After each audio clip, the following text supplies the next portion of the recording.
हाँ रिज़वान बाबा, अॼु असां सबक़ पढ़ियोसीं। सबक़ पंजो, सूफ़ी शाह इनायत रहमतुल्लाह अलैह जो मेलो, जिन जा तव्हां सवालनि जा जवाब ॿुधाईंदव। सवाल नंबर पहिरियों आहे, सूफ़ी बुज़ुर्गनि कहिड़ो पैगाम ॾिनो आहे? मोहब्बत ऐं अमन जो पैगाम ॾिनो आहे। शाबाश। सवाल नंबर ॿियो ॿुधाए, मेले में कहिड़े क़िस्म जी तफ़री हूंदी आहे?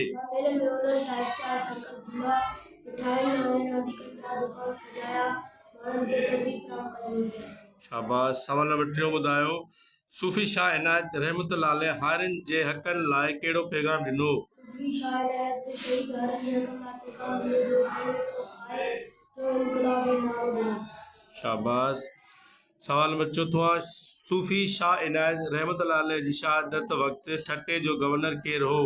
सूफ़ी शाह इनायत शहीद जी शहादत वक़्तु ठटे जो गवर्नर नवाब आज़म ख़ान हो। शाबाश। सवाल नंबर पंजो ॿुधायो, सूफ़ी शाह इनायत शहीद रहमतुल्लाह अलैह जो मेलो कॾहिं ऐं किथे लॻंदो आहे? सूफ़ी शाह इनायत शहीद जो मेलो 17 सफ़र में जो शरीफ़ में लॻंदो आहे। शाबाश।